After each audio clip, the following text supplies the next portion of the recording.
for joining me for the Plant Yourself podcast. I'm your host, Howie Jacobson.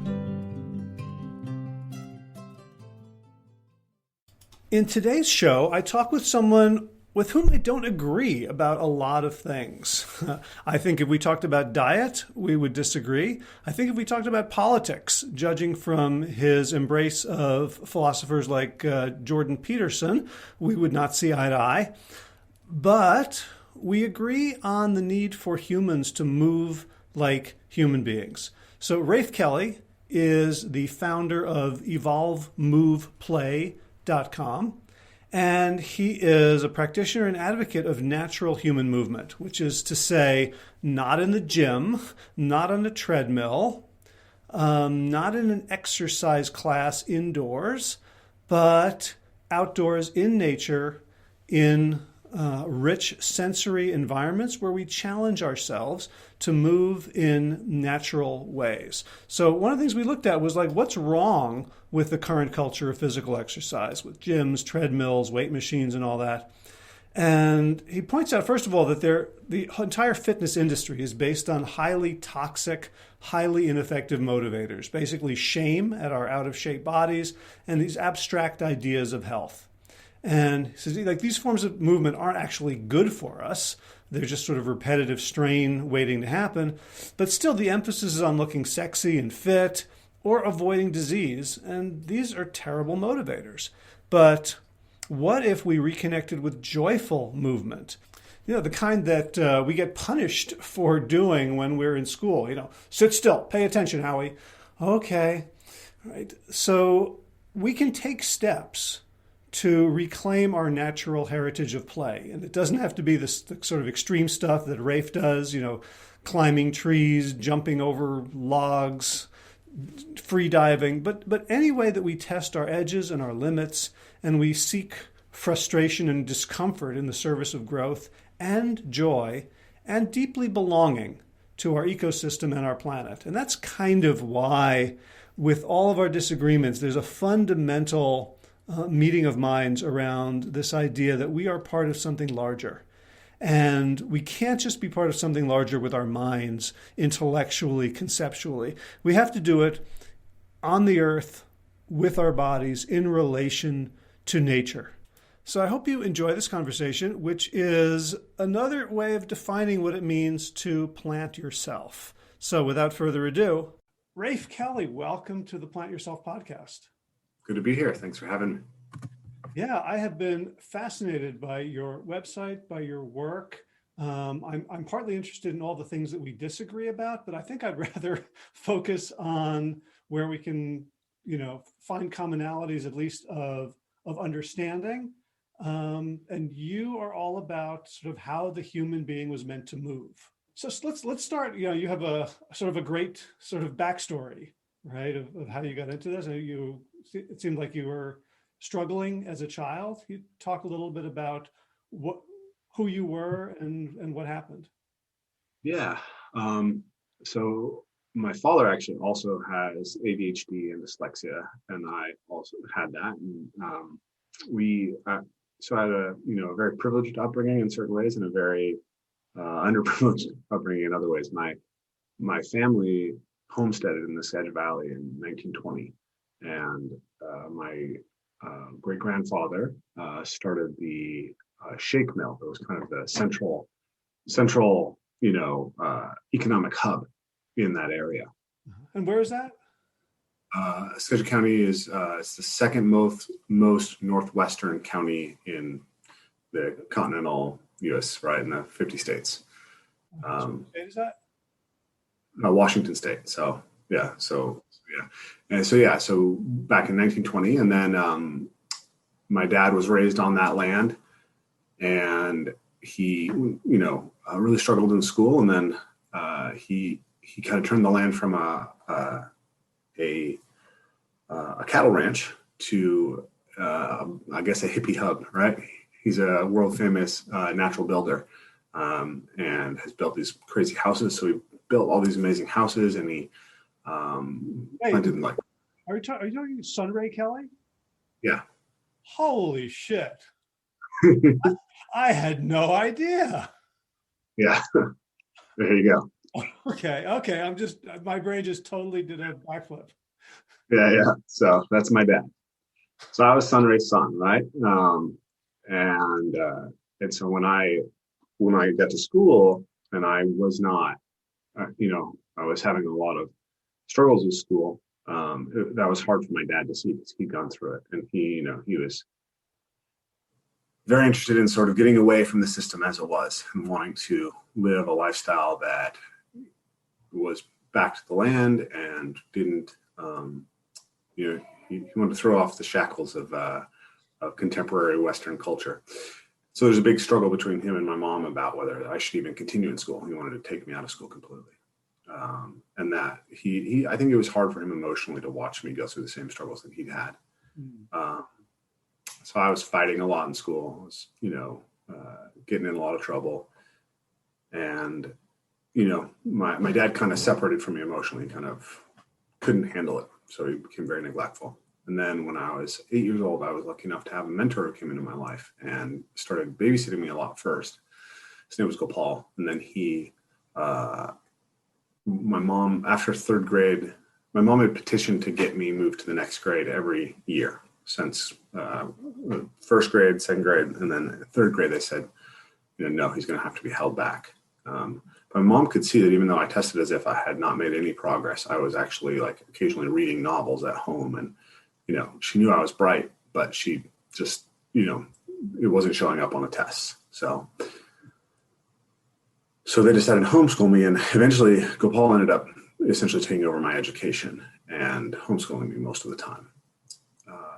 And he did a lot of rough and tumble play with me, which is something that I really craved from my dad. And my dad and I used to have a really good connection with that.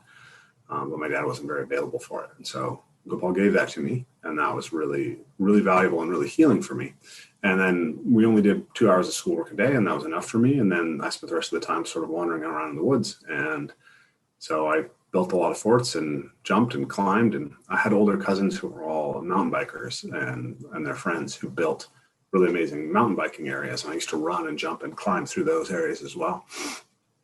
So that was kind of, part of the story. And then I started martial arts when I was very young, when I was 6 years old. Yeah, go ahead. Yeah. So I'm just, I'm curious of like what you were thinking at this time, right? Like you told the story from the perspective of your dad and your mom and maybe the school teachers. But like, did you think that there was something wrong with you? I mean, you must have been getting so many different messages about what it means to be a successful human being. Yeah.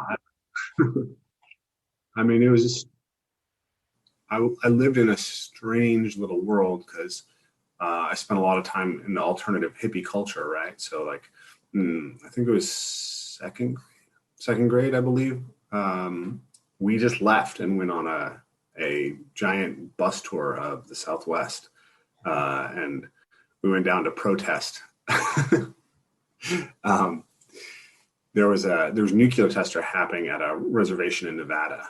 And we went down there and we were part of the protests, or my dad was part of the protests. And so we were at this it was kind of like a hippie festival happening on the side of this as all these people came to protest. And so there were like vendors and stuff set up, and my mom would just hang out with us during the day while my dad was there protesting and getting arrested every day.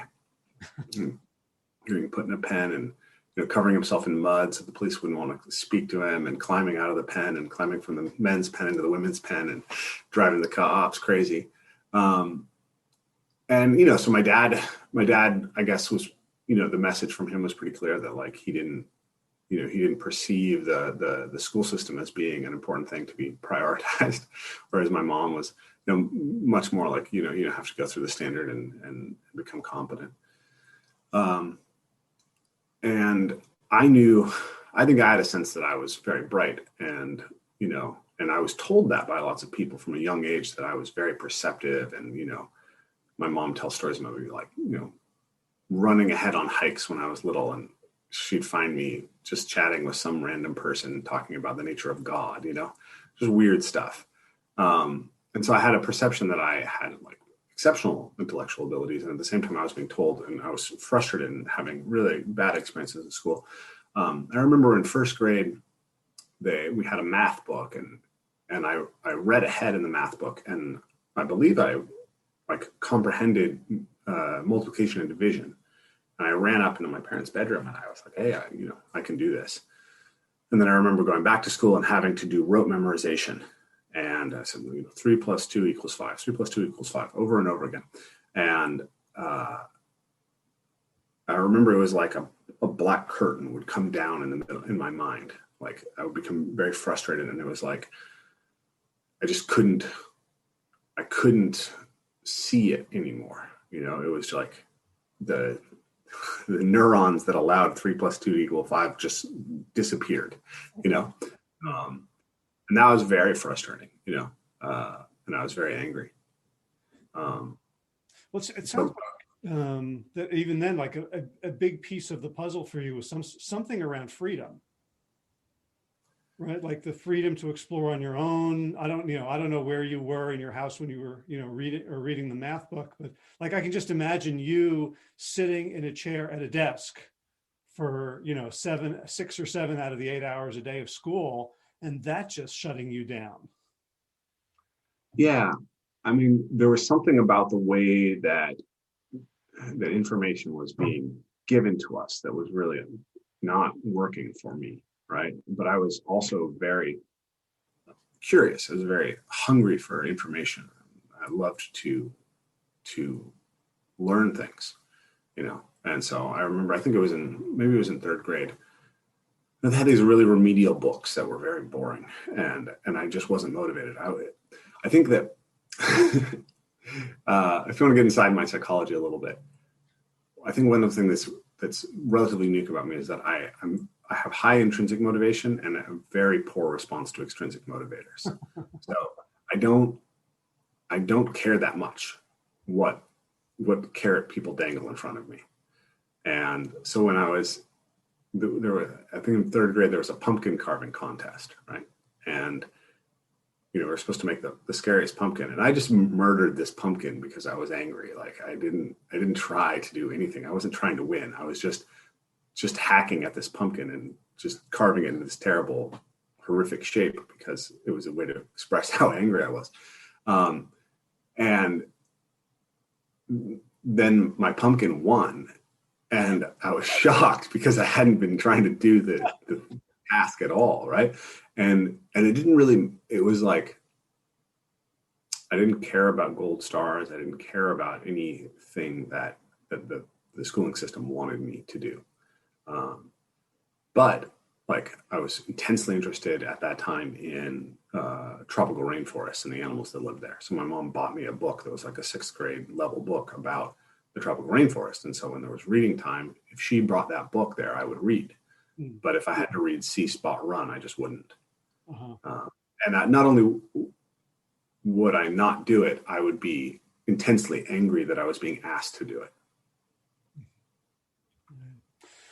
So, I want to, continue with your story, yeah. but I'm curious, like, if you were like this, Biden calls you up and said, "Hey, I want you to be the Secretary of Education." Okay. What would you do to like make school better? What would I do to make school better? I mean, I don't think that I'd be the best Secretary of Education because I have some kind of insight because it didn't work for me. So I can point out some of the failures in the system, but I think my psychology is really unique. Like I think that I'm not a good model for other people's psychology. And so what works for me won't necessarily be what works for everybody else. I think for folks like me, and there's, I think, particularly more young boys who have psychologies like me, but not only boys, there really needs to be an emphasis on physical development. Right, there has to be a physical culture to essentially burn through some of the energy before you can get them to sit down. Like kids shouldn't be asked to sit down before they're intensely physical. And this is something that I think, based on the research that I've done on play and learning and motor learning, I think motor learning in general is very important for people to understand for pedagogy, because essentially everything boils down to motor skills and cognitive skills are in some ways sort of uh, what we do by thinking in a lot of ways is to model motor actions in a cognitive space. And so when we have better understanding of motor processes, we actually have a better understanding of cognition as well. And so if you look at motor learning theory and then learning theory in general, you see that. So can you explain what motor learning theory is for people who've never heard the term before? So motor just refers to movement actions, right? And learning, theory of how we learn, and then, so this really came out, the field really developed in, I believe it was World War II. And it developed because you had all of these high-skilled workers who disappeared, and all these. It may have been World War I too. May have been World War I, but it was one of those two world wars where you lost a lot of the people who were working in factories, and you had to replace them, and you had to replace them very quickly. And so the governments, our government, the Russian government, spent a bunch of money to try to get scientists to look at how we could improve the speed at which someone could learn a new motor skill. And back then, when you took on a new factory job, it wasn't just typing on a computer. You actually had motor skills that you had to apply in order to be able to accomplish that job. So whether you're Rosie the Riveter or whatever it is, that was a set of motor skills. So they essentially looked at what are the conditions under which people acquire new motor skills really quickly? And that's where the theory of motor learning came. And so you had a kind of theory of how we learned that pre-existed that. It's generally called schema theory, if I remember it correctly. But the basic idea is that this is a fun idea to explore. This is something that I learned from John Vervaeke to a degree, but I think it's a really interesting idea. But we look at the world through metaphor, right? We frequently don't understand to just what degree the way that we think about things is actually dependent upon metaphors. And those metaphors generally root down into the physical. So if you think about what I just said, you can see it. Understand means to stand under something, right? And meta means over, and root down. Root down, right? We're constantly referencing this motor language because it's the first interface we have with the world. And language comes from the word for tongue. Yeah, exactly. So you can't stop now, right? Once you see it. Yeah, it's huge. So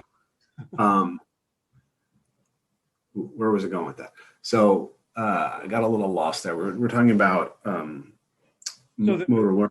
Metaphor that we learn through metaphor. We see the world through metaphor. Yes. Okay. So this is the central point that I wanted to make, which is essentially our most powerful technologies at a given time tend to have a real power in our minds as metaphors, and they can be very powerful for us, but they also can become misleading. So when Descartes develops, essentially the rational materialist model of how we look at the world, he ends up with a clockwork universe, right? And there's a reason why he conceptualizes the universe as a clock. It's because that's the most profound, complex technology that he had available to him to conceive the world. And so as we then go into the Industrial Revolution and we go into the development of physical pedagogy as the cultivation of human beings, that pedagogy is essentially around the machine. And then the schooling system is also essentially a factory process that is developed, it's code, right? To use an analogy, it's sort of borrowed from factories. And then children are kind of treated as products that are being molded into a specific shape to become cogs in this giant machine of society. And so we're trapped within this analogy of the human being as a machine. And then as computers come up, we start to think of the mind as a computer. And in some ways, a body is like a machine, right? In some ways, a mind is like a computer. But then in a lot of ways, it's not. And we get trapped in this thinking. So when we think about or the way that we tended to conceptualize movement is that we had motor programs, which are like software programs in your brain. And you have kind of like the central governor of your brain, which pushes a button, and then the body outputs a motor program. And so when you're learning a skill, the idea was that what you're doing is essentially like installing a motor program. And the godfather, largest figure in the field of motor learning is this Russian scientist, Nikolai Bernstein. And what he developed was an understanding that this was a very poor way to understand the human body. So there's two central insights behind that. One is what he called the degrees of freedom problem, and the other is the context conditioned variability problem. But the degrees of freedom problem is essentially that if you look at any machine, it's largely made up of things that have one degree of freedom, right? So when you have a hinge on a door, it has a single degree of freedom. It can move this way, it can move backwards or forwards, but cannot move up and down. It can only move backwards or forwards. A ball bearing has 3 degrees of freedom, right? It can move in any direction, okay? And it's very, very difficult to control a ball bearing, right? If you just have it in one place. So if you put that on your hand and you try to control it, it's impossible.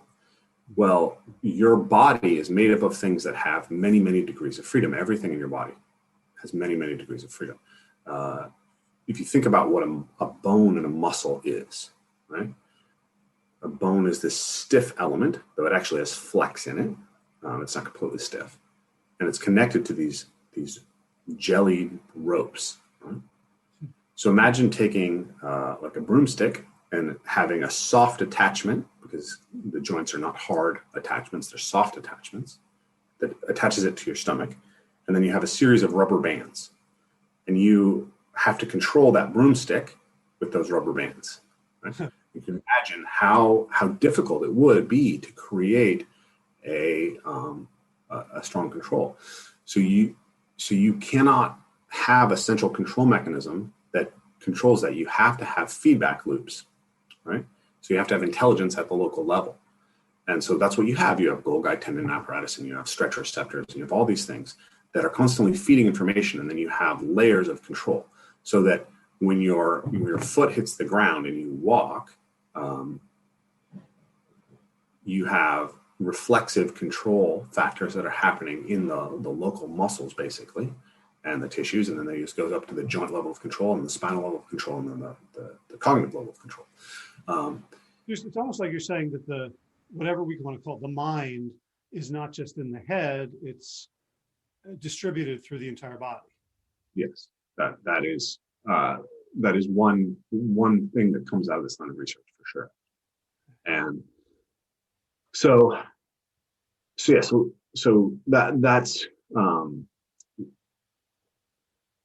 when we understand how, essentially what comes out of that research, why it becomes important in understanding learning in a more general sense, is that the better way to conceive of a human being is not like a machine, but like an ecology, right? It's a system of systems, and they have sort of, there's a dynamic aspect to the way these things play, where small inputs can have large effects, and large inputs can have relatively small inputs on the system, right?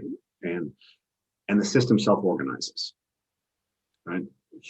Children are self-organizing learning machines. And so as a coach, my role is not to install programs in my students. My role is to help direct and facilitate their inherent learning capacities. So where the system failed me in some sense was that my learning style turned out to be quite robust, taken out of the inputs that they were giving me. But the inputs they were giving me were actually inhibiting my own inherent learning style. And I don't know how universal that is. If you look at Peter Gray's work, he tends to believe that essentially everybody would learn better given a learning environment like I had post third grade. Uh-huh. This is how hunter-foragers children learn. There's so many layers to questions like these that get really interesting, because there's also this underlying sort of Calvinist ethic, maybe it's Calvinism. Sometimes we say Christian when we talk about these things, but Christianity is such a big thing, and often when we think about what Christianity has done wrong, we're really thinking about something very, very specific to a specific time period, a specific branch of Christianity. But Calvinism has this idea, I believe it's Calvinism, which has this idea of total depravity, right? Essentially, human beings are utterly enmeshed in sin, and the only way that we can escape sin is through dedication to Christ, right? And that gave rise, I believe, to a parenting style and a raising children style that was really based around the idea of breaking the will of the child and forcing them to essentially get rid of what is natural in them, right? So that they can progress towards the angels. And this is also sort of was baked in, I think, into the beginning of our educational system, right? It's kind of part of the DNA of our educational system to a degree. Well, it's sort of the code of our government. It's, like people won't police themselves. We need to elect strong people to tell us what to do. It's a very sort of anti-anarchic view. There has to be this top-down control. Yeah. And that we don't trust the Golgi body of individuals. We just trust the head of state. Mm-hmm. That kind of drives you into like the debate between Hobbes and Rousseau and stuff like that. But that model was that the inherent drives of the human being were something to be gotten away from, right? Rather than something to be worked with. And so, spare the rod, spoil the child. This was the idea for a long time. And, that's an idea where the internal systems, the intrinsic drives, are not respected at all as ways in which we can drive someone towards a learning goal, let's say. Mm-hmm. And what's missed in that, and I don't think that's completely wrong, right? But what's missed in that is that there's actually an inherent love of learning, and children have a deep-seated drive to acquire the cultural toolkit around them in order to become competent adults. Children inherently want to become competent adults, and they model what's happening around them. So in hunter-forager populations, you see this, that essentially kids look up to and recognize the people who are models for becoming an effective adult that looks kind of like them. So girls prefer female role models and boys prefer male role models generally. And maybe, if there's some sort of different niches in society, you might notice that you have more similarity to a hunter versus a shaman or vice versa. And then you kind of select that person as the person that you model. And then you play games based on that, right? So my children, my daughters, they play house a lot. They act out being mothers and being wives, and my son acts out being a monster and a warrior. And that's what he chooses to model himself after, a ninja and a Viking and whatever it is. And so children are doing that. They're doing it all the time. So in a hunter-forager civilization, like little boys generally, usually it's bow and arrows in most of the contemporary hunter-forager civilization. But little boys are absolutely fascinated by bow and arrows and want to start shooting them as soon as they can get their hands on them. And they teach themselves by shooting at small things like lizards. And then they just slowly progress to the point where their shooting is strong enough and they're physically strong enough to shoot an arrow at a full-size prey item, right? And so the activities of play sort of just naturally, emergently become the skills of adulthood. And children have this inherent capacity. Peter Gray cites in his book, Free to Learn, this research that was done on children in India, I believe, and I think in like Indian slums, where they took computers, they created these, they had essentially computer stations, and they dropped them in the slums, and they just made it relatively easy for kids to sort of input into them. And these kids educated themselves on how to utilize the internet, and were like, had emails, and were starting to interface with the web and watch videos and make things like very quickly. I don't remember the exact timeline, but the point was that this thing was in their environment all of a sudden, and it had an inherent intrigue for them. And then as they explored that thing, they discovered that it gave them powers that were fascinating to them. And so they just educated themselves. And so you have this intrinsic capacity to attain knowledge. And this is true also, this is true physically, right? If you put a trampoline outside, kids will jump on it, and they will explore ways of moving in a variety of ways that will essentially scale itself in some ways inherently into acrobatics. If there's trees around, kids will climb trees, and they will get strong at things that are engaged in climbing trees. So we have an inherent educational system. So as a coach, I believe that coaches should take the Hippocratic Oath. First, do no harm. Right? We should come to our teaching with a recognition that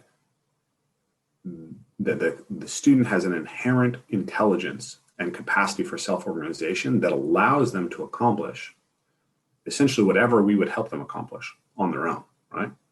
And we shouldn't overrate our own influence in that. And then we should be asking, how can I facilitate that? And if necessary, direct it in a way that's going to be relevant to learning goals that are important in my role as their teacher, right?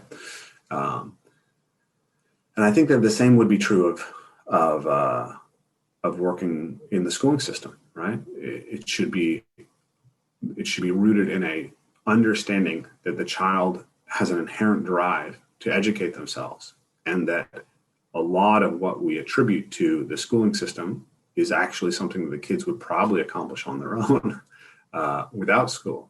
And so the justification for teaching should always be that that by engaging in this intervention, I can speed up or improve that process, or at least improve the child's experience, right? At least they could enjoy the experience. And if you're doing something that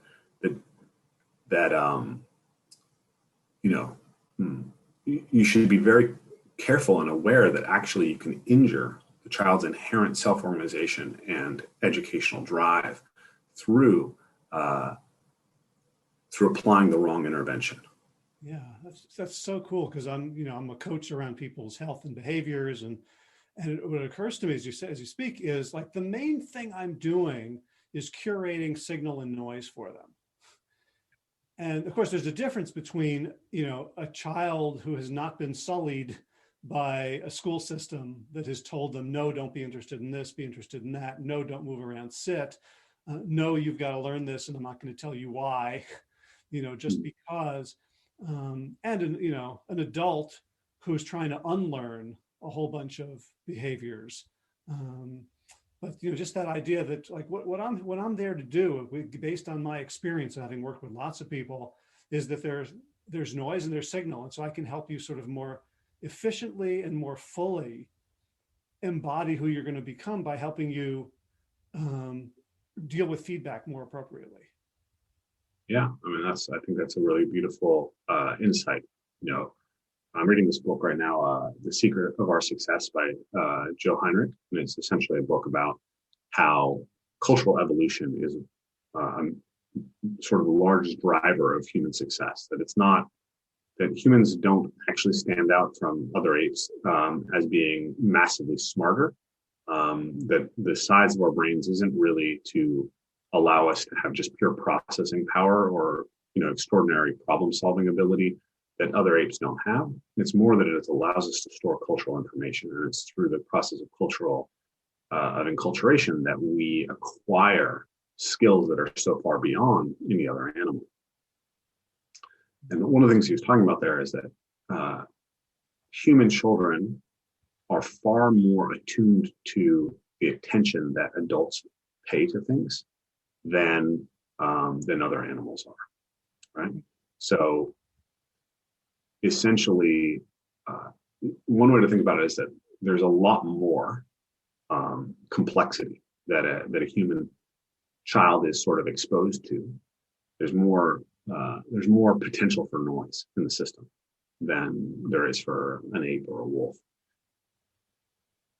and that we're attuned to look for guides through the chaos towards the signal, right? And then becoming good at guiding someone to what's salient is really valuable, and also having empathy to recognize what is salient for somebody else and not necessarily just what's salient to you.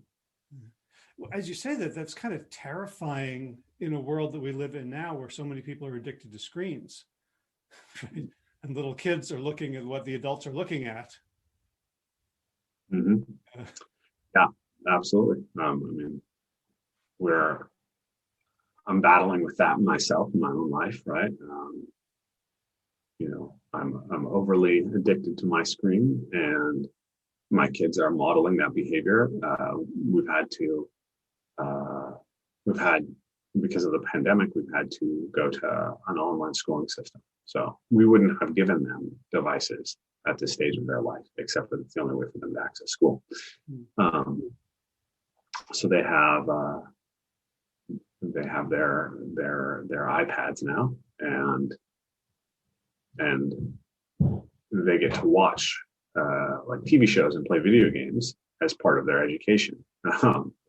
The school assigns them to watch an educational thing, but there's a very thin line between the educational and the straight entertainment. And so they will watch it. They'll try to sneak in more extra TV time, basically, or extra video game time. And I'm sort of having to say, hey, is this really for school? Hey, why don't you go play outside for a while instead? And then sometimes they come back to me, well, when you're on your screen, like why can't I be on the screen, right? Right.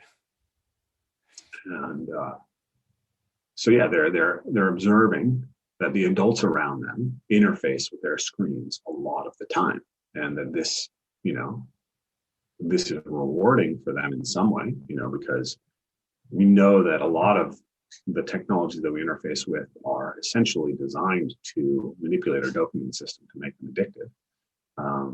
So once a kid gets on it, they're getting that dopamine system hijacked too. And then also it's like, well, what is the powerful technology? What's the bow and arrow, right? Like clearly the amount of attention that adults pay to their devices is a very strong signal to a child that this is highly salient in the landscape of becoming a competent adult. So you have a couple different signals there to the child that can very easily start manipulating behavior. And I mean, in general, I'm sure you've come across this theory that part of the reason the world's going crazy is because essentially we're running this giant experiment on social dynamics through social media, that we have these incredibly powerful tools that we haven't had in the past that are designed to capture our attention. And essentially they're designed to capture our attention largely by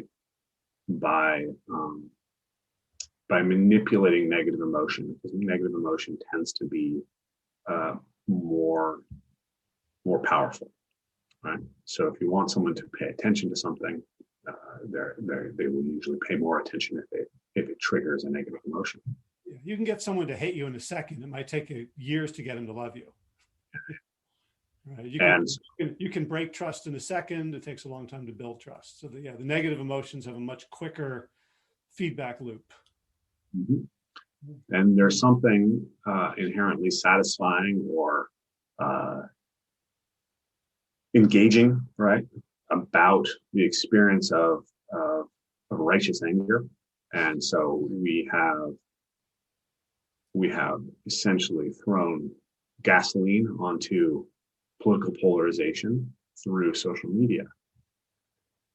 And we also have the capacity to manufacture information, and information that looks like high quality information, but is in fact misinformation at a rate that is, unlike anything that's ever been in the past, right? So if you want to make a compelling scientific looking case that anything is true, you have a better ability to do that.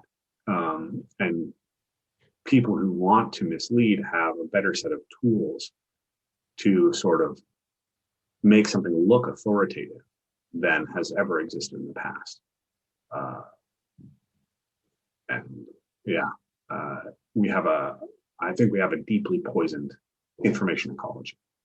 Right. And again, one of the things I've been talking to a friend of mine who lives in Southeast Louisiana, grew up in the Bayou, about the dangers of sort of polarization and alternative facts and fake news on people who live in the real world, who engage in the world with motor skills and are like, if you step on a rock and the rock isn't steady, it'll give you feedback. Like you can't, the real world won't lie to you.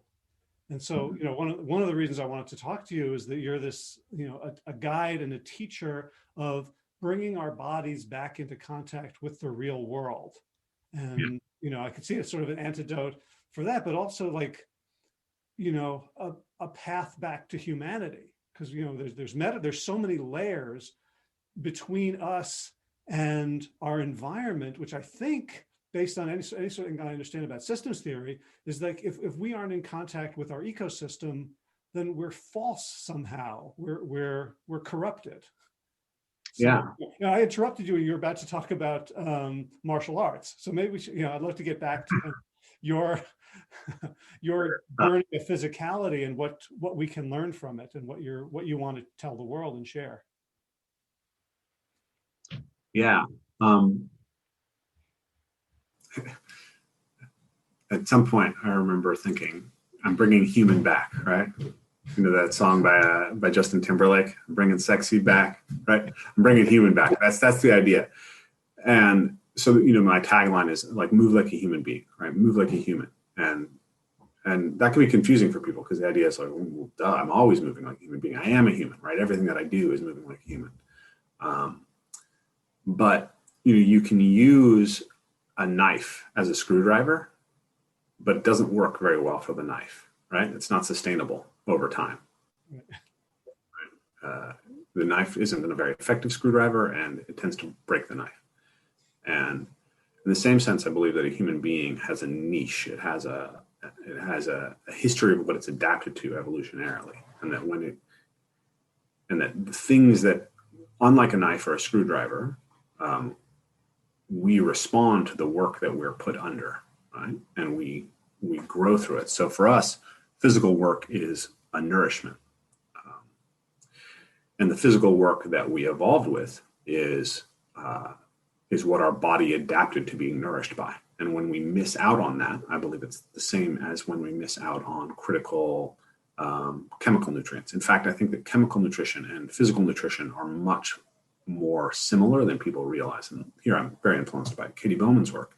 But if you look at the cellular signaling pathways, you can see that when you remove a motor stimulus from somebody's life, you get similar changes in the chemical paths, chemical signaling, as when you remove a physical or a chemical, right? So you can give someone osteoporosis by denying them calcium, or you can give someone osteoporosis by denying them bone loading, right? It's the same end output, right? You can atrophy a muscle by denying somebody food, or you can atrophy a muscle by denying someone movement, right?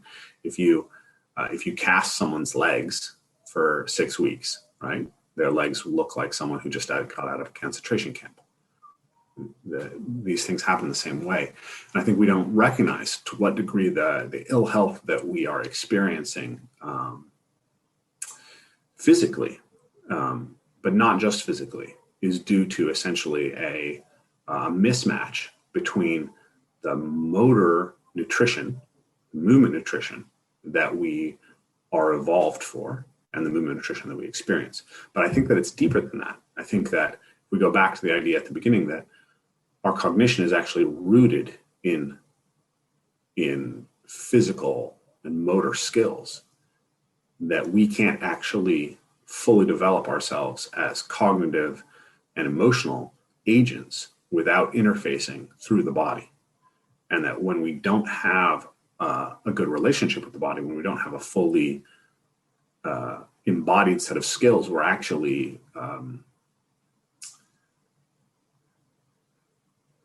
we are cut off from a major aspect of ourselves, right? I actually think Nietzsche was kind of a prophet about this, and I need to read him more deeply. But he has this image in Thus Spake Zarathustra, I believe, of the intellectual as this atrophied body with a giant ear. And I think we're all kind of that, right? We're taking in information all the time, and then we are not acting that information out in our body. And so we are atrophying these things that connect us. And this is a beautiful, like, I've been in communication a lot with John Vervaeke, who's the director of cognitive science at the University of Toronto. And he has an amazing series of lectures on YouTube called Awakening from the Meaning Crisis. And in them, he talks about 4 ways of knowing, right? We have propositional knowing. Propositional knowing is essentially semantic representation, right? So you can know how to, you can go on Wikipedia and you can just gobble up propositional information about whatever it is that you want. But it's not the same as actually knowing how to do something. So I can tell you. Propositional knowing is like why I got A's in school. Sure. Yes, exactly. Yeah. Unless it was shop class, right? But if it was represented, I didn't get A's in shop class. Yeah. So, I recognize this. Like, my dad is an extraordinary builder, right? My brother was a master carpenter when he was 18 years old, and he's an engineer now, right? Mm-hmm. So I have these 2 men in my life who can make anything they want with their hands, right? And I'm more articulate with words than either of them. Both of them are very smart, but I'm more skilled with words, let's say. And so people will recognize that I'm intelligent faster, right? They'll say, "Oh man, you're so smart," but it's not that useful sometimes, right? Like I was like, who do you want with you in the zombie apocalypse? And I was like, I would choose my brother over me, right? My brother knows how to make things and get things done and coordinate people in making things, right? If you want something built, if you want something, he's got the skills. He has the intelligence in his body, right? He understands engineering, which is, very cognitively intense. And then he can map it to what it feels like to build something, right? He can imagine the tensions on these objects because he's built so many things. And so you have propositional, which is like a semantic representation. Then you have procedural, which is how it's played out, right? So I can say to you, to do a Kong vault, you have to, dive off both feet, catch with both hands, and pass your legs in between your arms, right? And you can have a perfect semantic representation. And I could give it to you in way more detail than that, but it's not necessary here. But that doesn't mean that you can do it, right? So that the being able to do it is procedural. And then the next level is the perspectival. Perspectival is what does the world look like to someone who can do that, right? So a good illustration of that is if I take you through that Kong vault and I teach you how to do it, and you do it in a gym, do you actually see how the world outside of the gym affords you the capacity to do it, right? Or another good example would be in the martial arts. I can teach you how to punch and I can teach you how to punch in the air, like a traditional kata, or I can teach you how to punch on a heavy bag. The heavy bag, in my opinion, is a much better tool, but it still doesn't mean that you can actually punch another person who's trying to punch you. Because in order to actually be able to punch you, you have to be able to perceive when in a dynamic environment between you and another player or an opponent, there's the opportunity to punch and not be punched back. Right? And that perspectival knowledge of when you can punch and not be punched back can only be gained through fighting. Right? Or even what their body will feel like against your knuckles. Yeah. And then the participatory is kind of what changes within you through having gone through that process. Like who are you? Knowing by being. What is it to be the fighter? How does that change you? What is it to be the parkour athlete? What is it to be the engineer? The way that I like to think about it is that an analogy I like is you could say that a mother should breastfeed her children, right? And that's a semantic rule, right? It's a rule. And then there's actually, it's not so easy. You actually have to figure out how to do it, right? What's the procedure of doing it? How do you hold the baby? How do you understand the latch? How do you get the mouth to open correctly? And all these things. And that's a routine. And then there's a perspectival level that every mother shares. What is it? What is the salience landscape of a mother who has to pay attention to feeding her child? But then every child and every mother have a unique experience of what that relationship of going through the breastfeeding process is and how that transforms them and in relationship to each other. And that's the participatory level. So in some sense, you could say that propositional gives us rules. Procedural gives us routines. Perspectival gives us a role, right? You're playing the role of the mother. And then the participatory is the level of the individual relationship and the transformation. And so the reason that I bring this up, and it's such an important, I think it's such an important concept, is that we're searching for meaning. We have a sense in our culture that life is inherently meaningless and that we have some sort of nihilism that's deep in our culture. Mm-hmm. And I think people don't realize that that's kind of unique historically to Western post-scientific Enlightenment culture. And it actually, I think it's actually derivative of the worldview of scientific materialism, rational materialism. Because in order to look at the world objectively, we actually have to strip those other layers out, right? Those ways of knowing, right? I cannot write a scientific paper about doing parkour that can impart to you anything about perspectival or procedural or participatory aspect of having been in it, right? Not on any level. And that's the realm of poetry and music, which can sort of get it, can impart to know, right? It can evoke, but it can only go so far. It's like a lot of things you have to actually have done. You have to actually do it. And so the reason that Nietzsche has this image of the intellectual is the intellectual becomes addicted to the propositional knowledge, to acquiring it. And they don't recognize that they're only feeding one of the four layers. And as a culture, we are that intellectual, right? We are that giant ear. And when we become addicted to our devices, a lot of what we're experiencing is being drowned in addictive information that exists only at that level, mm-hmm. Right? And so it's habit forming to be on Twitter, but it doesn't actually bring meaning into life because it's within. This is the point that Rafe made. He had a beautiful talk at a summit that we put on, and he essentially makes the case that the mindfulness revolution and the movement revolution and the embodiment revolution, they all come together because in order to recover the sense of meaning and in order to recover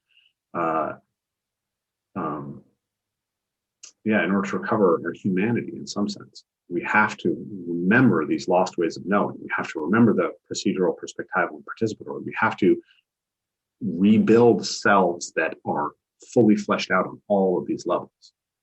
And that, I think, is where my work connects with his work, and with, the work of other people talking about meaning, like Jordan Peterson and whomever they are, because I think that we need practices that take us all the way back into the body, and not just into the body, but into the natural world. We have to be in communication with the environment and in community. John is part of a theory, part of a camp within cognitive science, or a school of cognitive science, let's say, called 4E Cog Sci. And 4E Cog Sci is essentially that cognition inherently has to be embodied, embedded, enacted, and extended, right? These are the elements of a cognition that allow it to function. So embodied. So this is a fascinating thing that came out of the cybernetics revolution. It's very hard to get a computer to recognize that these are both cups. That these are both cups, and that this is not a cup. Okay. So, this is cylindrical and that is cylindrical, but this is not cylindrical, right? This is glass, this is ceramic, this is metal. Like, there are so many things that could be salient in how we recognize something. So it turns out a cup is a category that arises from the motivations and the motor capacities of a human being, right? The cup is relevant to us because we have a motivation to drink and we have a capacity for grasping. So a cup becomes an object that has high salience to us and has a meaning that derives from that. And it's actually really hard to train a computer to recognize that meaning. And in fact, the best way to train a computer to recognize that meaning is to give a computer a hand or a machine that it controls that delivers water from one place to another. And then it can quickly start to recognize which things allow that action to take place. Mm-hmm. So it's almost like training Deep Blue to play chess, right? The latest, the closest to general AI is just give it the rules and let it play a zillion games of chess, and it'll teach itself. You have to play the game. So cognition. So we, our cognition is embodied, and in our category schema is related absolutely at the deepest level to, and we can't get out of it, is to having a set of physical embodied motivations and a set of physical embodied motor capacities. Right? And that's why the analogy aspect that we talked about earlier is really important. So that's embodied. Embedded means that we're within an environment, right? This is the environment. Our cognition is not meaningful except in the fact that it allows us to interrelate to an environment around us. And so we can't understand ourselves by only thinking what's in here. We have to also understand ourselves by understanding what this is inside of the environment. And then we also can't understand ourselves without actually acting things out. That's enacted. And the last part is extended, which is to say that we are part of a network of minds, of other human minds. But even beyond that, we're a network of other minds in general. You can tune into what the birds are, how the birds are behaving, and the net mind of the birds informs you about the state of the environment around you. So cognition is extended. So when we spend all of our lives in front of a screen arguing on Twitter, we are we are embedded in this environment, the screen, and we are facilitated by our capacity to type. But we are experiencing a very small section of that full capacity, right? And so what my work does with Evolve Move Play is essentially it brings us back into fully relating to all of those levels of cognition, right? And the way that we've thought about that before we ran into this is these are the essential kind of nutrients of the human being, the reconnections that we crave in order to actually have meaning in life.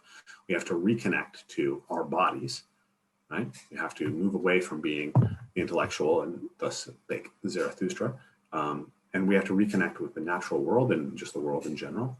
And we have to reconnect with our capacity to move, and we have to reconnect with other human beings. And it's within that we'll actually be able to recover a sense of meaning in the world. Yeah. So when you talk about, movement stimuli as like literal nutrients that we need just as much as chemicals, like, I've talked to a lot of people around physical activity, and, as a country, we understand we should move, but, I should be in the gym, I should be on the treadmill, I should be lifting those weights in this particular way. It's almost like it's, we're trying to create the, soylent exercise. Like just, what are the, either the minimum effective dose or something that's very, very organized, routinized, and sanitized. And, I'm on your website now. It says, like, here's the list of things that you teach people to do: running, jumping, climbing, manipulating objects, cooperating with others, and roughhousing in a natural environment. Like, what do we gain from that we don't get from pumping iron or watching CNN while on a treadmill? Well, we're moving like human beings, and we're connecting all those things that I just mentioned. Because to go back to the beginning of our conversation, the treadmill, bicep curl, leg extension, ab machine model is a model that's derived from thinking of a human being as a machine, right? So, you have to train the cardiovascular system and the muscular system and flexibility, and you have to train the different muscle groups. And it doesn't work very well.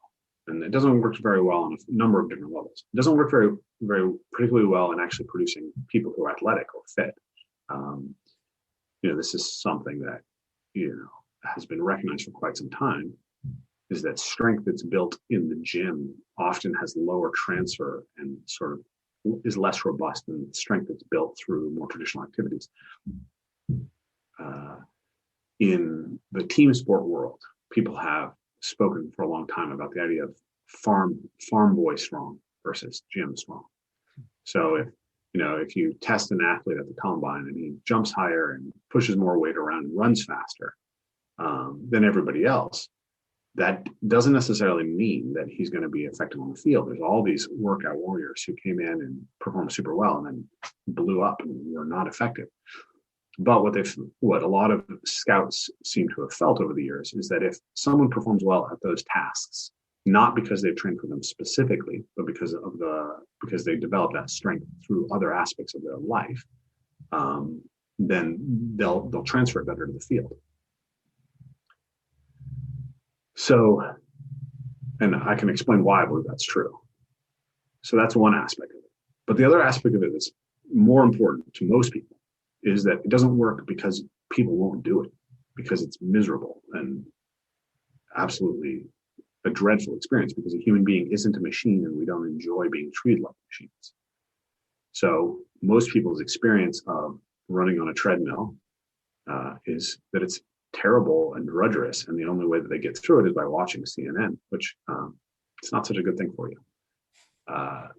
But a lot of people find that they enjoy running through the woods or cross-country skiing or snowshoeing, because that puts them in a relationship to nature. That gives them variability and change. So but one of the things I discovered about like being out in nature is like, it's fun and it's interesting, but it's also uncomfortable, and it can be itchy and cold and wet. And when I was training with Glenn Murphy at Sistema, like we do these things where like on purpose we're supposed to make ourselves uncomfortable. like that was I was like, gee, maybe the treadmill's not so bad. Like here I am like developing rashes and stuff. Like is there value in discomfort in nature? Absolutely. There's comfort and meaning are not well aligned, right? And ultimately we are more satisfied by life when our life is highly meaningful. So there's a very strange phenomenon, in my opinion, that that a lot of the most profound things you'll experience, the things that have continued meaning for you and they give you a sense of satisfaction, are very uncomfortable in the moment, right? Or they require you to go through a period of sort of accommodating yourself to discomfort, right? So when you first start running, it doesn't matter whether you're indoors or outdoors. If you've been sedentary for a period of time, like as your heart rate bumps up and lactic acid builds up in your muscles and all these things happen, it's uncomfortable and it feels threatening to your body. But there's this weird thing that happens, which is that when you overcome that, all of a sudden it becomes a source of deep joy, right? Like your body rewards you for doing it. If you go through the first few weeks or however long it takes to adapt yourself to a physical task like running in particular, you get the runner's high, right? So your body dumps opioids and endocannabinoids into your brain to tell you, good job, thanks for doing that, right? That was relevant to you evolutionarily for a long time, so we're going to reward you for it. Children have an inherent drive to test their edges and to do things that are uncomfortable for them in a sense. And we have a motivational system around that of play. And play makes you feel good when you're playing. Play is a deeply rewarding state. But people tend to remember play as children in a way that's a little bit unrealistic. They think that it's sort of like that all the time. But children are constantly going through frustrations and fears and discomforts as they're seeking that moment of play. And it's true in whatever we do, right? Like if you're a skier, you're going to experience feeling cold, right? You're going to experience huffing and puffing and, your muscles being achy and sore. And then you're going to experience moments of sublime joy as you carve down the mountain and you're in a state of absolute flow. And you don't get one without the other, right? So, Ido Portal said, all the best games have a high cost of entry. Right? And so if your goal is to not have to bear those costs, then you're going to be playing a life that is denuded of its most powerful colors, its most beautiful colors. Right?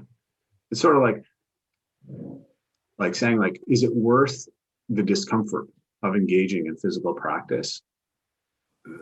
To me, that's like saying, is it worth the discomfort of falling in love? Because being in love is deeply uncomfortable, right? Having children is deeply uncomfortable. It's like the meaningful shit in life doesn't just like show up and, wrap you in a comforter and say, okay, have some hot chocolate and everything's going to be perfect, right? It's like, no, like you got to show up for it, which isn't to say that we always should be in that state of yang, right? Like pushing, striving, being uncomfortable, that's one of the beautiful things about Mihai Csikszentmihalyi's work, right? It's like if you adopt that idea that it's always on your edge, that you're going to find the most profound things. If you go too far into your edge, you're just in a constant state of anxiety, right? You have to find that optimal zone of challenge, and that is where we find life is most profound and meaningful. Now, one thing I wonder about, and I'm saying this to someone who's fairly ignorant of like the depth of other cultures, of hunter-forager cultures, but like when I think about like our biological motivations, it's basically go along with the crowd because that's the safest thing to do. It's a good algorithm usually, and rest when you can. Seek pleasure, avoid pain. And the reason that we have evolved through discomfort is we didn't have a choice, right? Like you wanted to eat, you had to go run. You had to go, chase things and kill things and not get killed by other things. And the reason we have all these motivations to like rest and chase pleasure is because we had to, right? And now we live in a world, this artificial world where I can be comfortable 24/7. My thermostat set at 68 degrees Fahrenheit. It's warm, it's sunny, the wind's blowing like crazy. I have glass panes that protect me from it. Now it feels like very unnatural for humans to choose to suffer willingly, to choose discomfort. But I don't know if that's true. I mean, I'm imagining there were, in every society, there was an impulse to say, okay, let's push things a little. Yeah, I believe so. And the first thing that comes up is play, right? Because children don't see comfort so much, right? Like they do, but they're also always seeking their edges. And people choose all these different recreational activities because they take us to our edges and they're deeply enjoyable, right? Whether it's parkour, martial arts, skateboarding, snowboarding, yoga, running, right? Like there's a lot of human beings actually who are choosing that, right? And a lot of us aren't. So why do some people not choose it? I think there's probably multiple reasons for that, but part of it is I actually think that we are conditioned, we are punished for that inherent play drive, right? Mm. And this is my problem. This is my central critique of physical culture and what I'm trying to change about physical culture in a lot of ways. This is why the brand is called Evolve Move Play.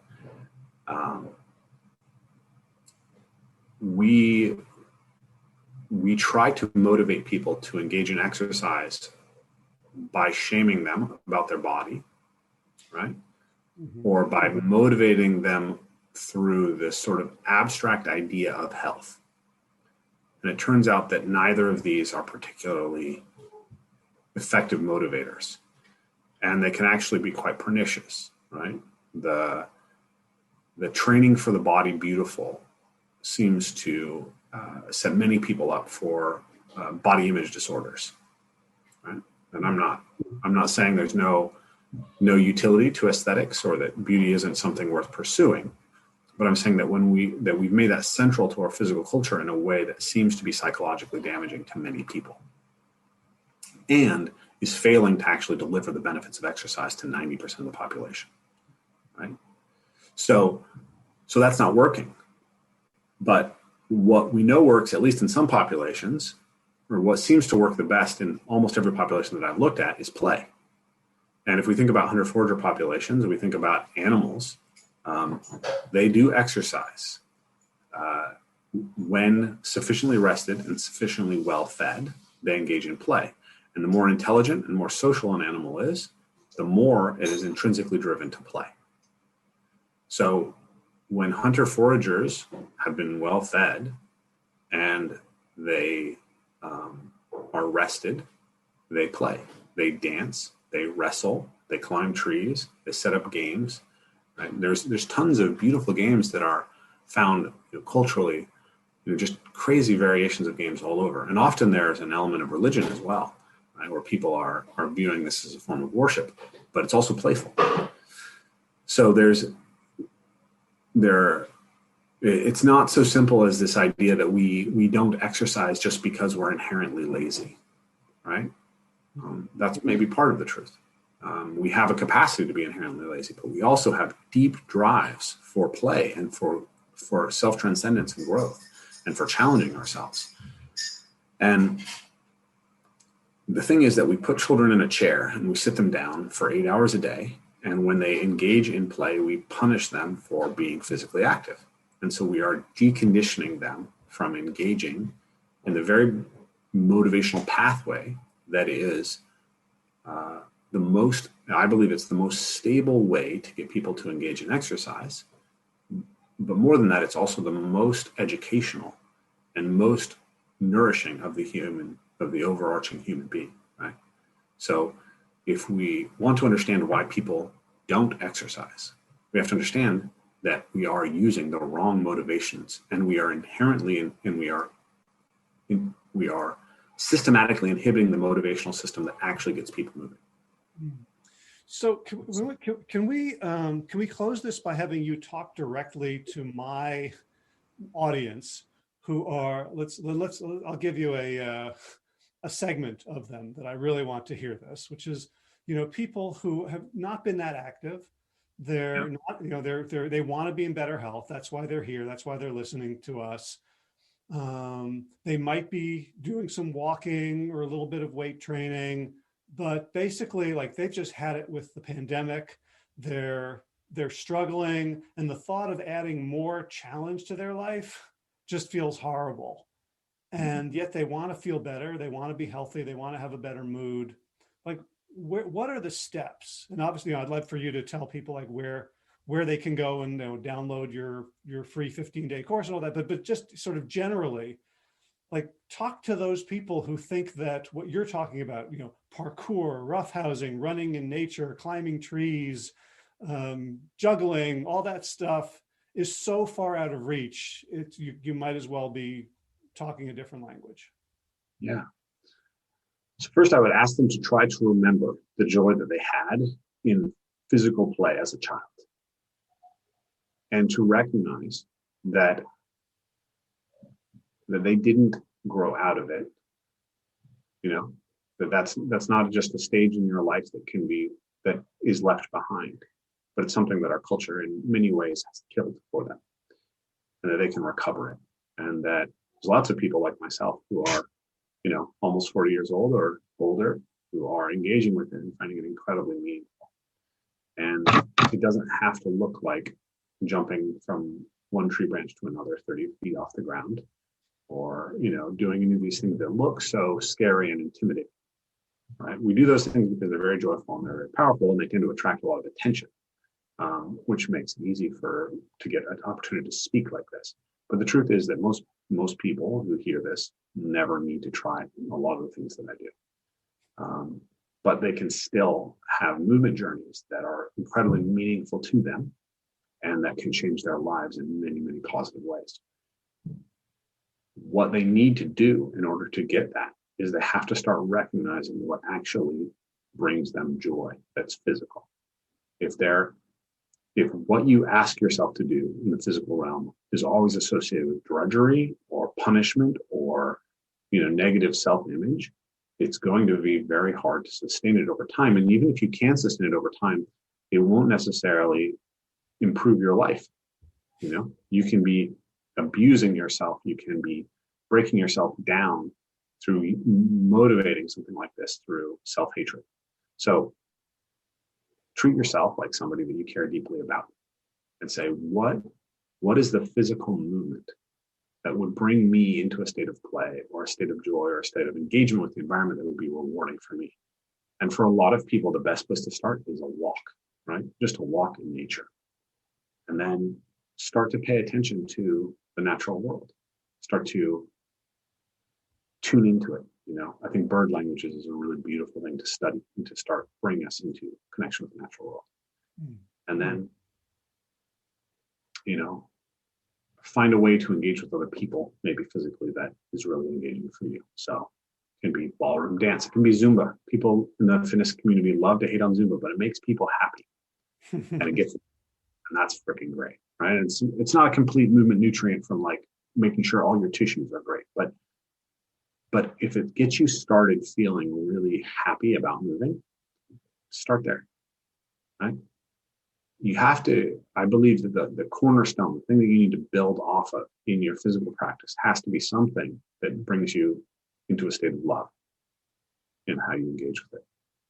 So ask yourself, what do you love? Paul Chek, one of my mentors and friends, he has this thing like,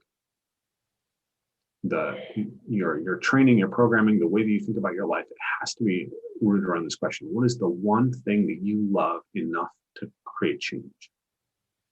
So whatever you're asking yourself to do, what do I love so much that I'm willing to change how I behave in order to get more of it? And yeah, and we're really good at that around, cookies and Netflix. Mm-hmm. Yeah. Oh yeah. You'll spend your life to be able to binge watch your show. Yeah. We have the model for, I'm going to change my life to get more of this, but we just, so few of us are in touch with the experience of movement as one of those things, as like a true nutrient, and not we don't covering it up. Yeah, we don't recognize that it is a place where we can experience that, right? Or that's available to us, or we see that we think that it's only for, people who look like superheroes, or people who are young and fit, people who are male, or people who, whatever, right? Our models are often, young, sexy people.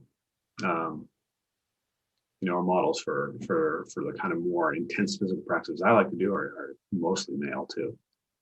But what we find is that it doesn't matter, right? You can have a 70-year-old come out, try it out. They can be overweight, right? And they can still tap into the same joy they had as a child by getting physical with another person, by being able to vault over a log, by being able to jump into water in nature. And when they tap into that, it's incredible to see it, to see people recognize that it's there for them, right? That they can have that, and that, unfortunately, I think more children are being raised without ever really experiencing it. But if you're 60 years old right now, you probably had it when you were 10, right? You know what that meant. And when you find that you still get to have it when you're 60, I've seen this look on people's face over and over again. Like it's like,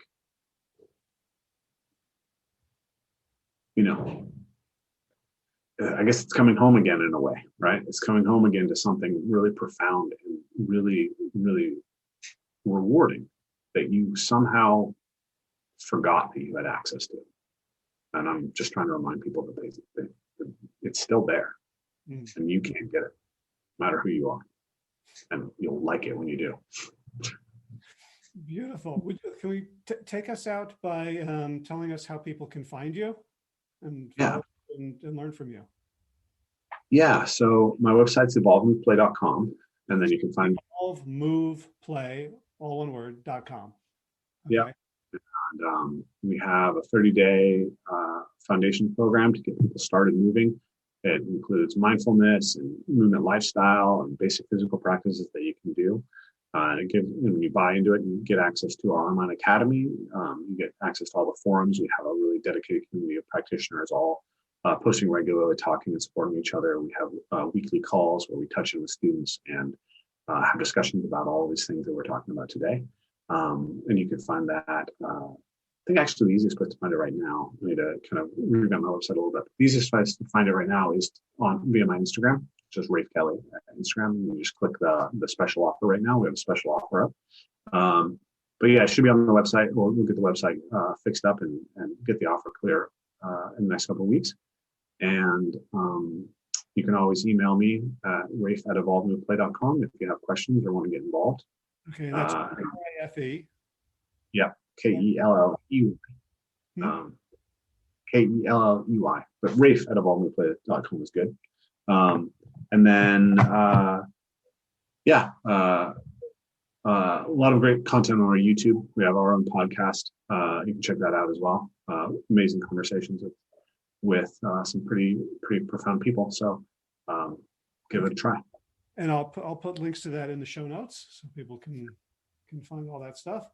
Wow, we covered so many philosophical fundamentals. I kind of thought we were going to talk about jumping over logs, and we did, but I love the depth and the thought that you've put into what is this and what does it mean to be human, and what are we missing out by short-circuiting that. So I appreciate the level one intellectual part, and now I'm really inspired to go out and chop some wood and do some of the stuff I've been avoiding because it's been cold, and so I encourage you. Right, Wim Hof says cold is a warm friend. It's interesting. I'm doing a lot of the cold bathing right now, and it's not a pleasant experience when you are in it, at least right now. But most of the time, my mood is substantially elevated afterwards. And going out and chopping wood in the cold, I think, is going to do the same thing for you. Yeah. Well, that's I'm doing the Sistema douse in the morning, either cold shower or cold bucket or jumping in, and the best thing about it is that for almost all of the day, I'm not doing it. It's true. Powerful medicine that way. You don't have to do it all the time. Rafe Kelley, thank you so much for taking the time today and for all you do to help us become more fully human, more fully embodied, and more fully connected. I really appreciate it. Absolutely. Thank you, Howie. It was a pleasure to speak with you. All right. I hope you found that useful. I hope you found it on fire, because it is episode number 451, Plant Yourself 451, which is where you can find the show notes at plantyourself.com/451. So in terms of natural movement, what have I been doing? Well, it's been raining a lot, so a lot of my natural movement has involved sort of mud sucking up in my shoes and my boots. I have been working with kettlebells since I joined Monkey Bar Gym, and doing a lot of natural movement, squats, presses. Did a bunch of sit-outs today, doing suitcase lifts. So yeah, it's not exactly up in trees yet, but I'm still rehabbing a knee. And so haven't done a ton of running, did some running over the weekend on Frisbee, but mostly it has been building strength and stability and kind of reawakening my core. In garden news, there's been so much rain. It's looks like a pool now. Maybe we start, planting a rice paddy or cattails or something. We got a bunch of seeds. We're going to look at more herbs this year, and fewer of those vegetables that we're going to have to compost because there's not enough people around to eat them. And we're also inviting some of the younger people who live near us who don't have space for a garden to adopt a bed. So hopefully we can turn this into something communal, if not a full woofing experience, at least something where folks can come together to collaborate with Mother Earth to bring forth some bounty to heal our bodies and make our souls sing. All right, time for thanks. Thanks to Will Ridenauer for allowing me to use his beautiful song Sabali Dawn, The Dance of Peace. You can find more of Will's music at his website, willridenauer.com. And of course, thanks to all of you Plant Yourself podcast patrons. Kim Harrison, Lynn McClellan, Brittany Porter, Dominic Maurer, Barbara Whitney, Tammy Black, Amy Good, Amanda Hatherley, Mary Jane Wheeler, Ellen Kennelly, Melissa Cobb, Rachel Behrens, Tina Scharf, Tina Ahern, Jen Filikanovsky, David Bizek, The Mysterious Michelle X, Elsbeth Feldman, Leah Stoller, Alan Christensen, Colleen Peck, Michelle Landry, Josina, Sarah Durkis, Kelly Cameron, Janet Selby, Claire Adams, Tom Franzek, Jeanette Bennett, Gila Sert, David Donahue, Blair Cyber, Dorona Vizov, Gio and Carolyn Argentati, Jody Friesner, Misha Rosen, Michael Warbeck, Aviva Lael, Alicia Lemus, Val Linneman, Nick Harper, Bandana Charlie, Molly Levine, The Inscrutable Harry R., Susan Laverty, The Panda Vegan, Craig Kovic, Adam Scharf, Karen Burry, Heather Morgan, Nigel Davies, Marion Blum, Teresa Koppel, Julian Watkins, Breed O'Connell, Sharon Hirschman, Linda Ayad, Holm Hedegaard, Isa Tuzinwa, Connie Hainline, Aaron Greer, Alicia Davis, Heather O'Connor, Carolyn Jensen, Sherry Olakoski of Plant Powered for Health, Karen Smith, Scott Morani, Karen and Joe Crabtree, Kirby Burton, Teresa Carell, Kevin McCauley, Elizabeth Rothschild, Ann Jesse, Cheryl Dwyer, Jenny Hazelton, Peter W. Evans, Dennis Bird, Darby Kelly, Laurie Fanny, Linnea Lundquist, Emily Iconelli, Levy Wallach, Rosamund McAtee, Dan Picorni, Stephen Leenan, Patty DiMartino, Mike and Donna Kartz, Deanne Bishop, Billbury Elf, Marjorie Lewis, Tricia Adams, Nancy Sheldon, Lindsay Bayshore, Gunmarie Hagan, Tracy Gullidge, Laura Heaton, Meg from Mama Says, Stacey Stokes, Ben Savage, Michael Kay, David Hughes, Connie Rogers, Claire England, Sally Robertson, Paranganchi, Amy Daly, Brian Tourville, Mark Jeffrey Johnson, Josie Dempsey, Karen Schmidt, Pamela Hayden, Emily Perryman, Allison Corbett, Richard Stone, Lauren Vaught of Edible Musings, Aaron Hasty, Sean Owen, Sagar Naik, Erica Piedra, Danielle Roberts, Michael Lushton, Sarah Johnson, Catherine Floyd, for your generous support of the podcast. That's it for now. As always, be well, my friends.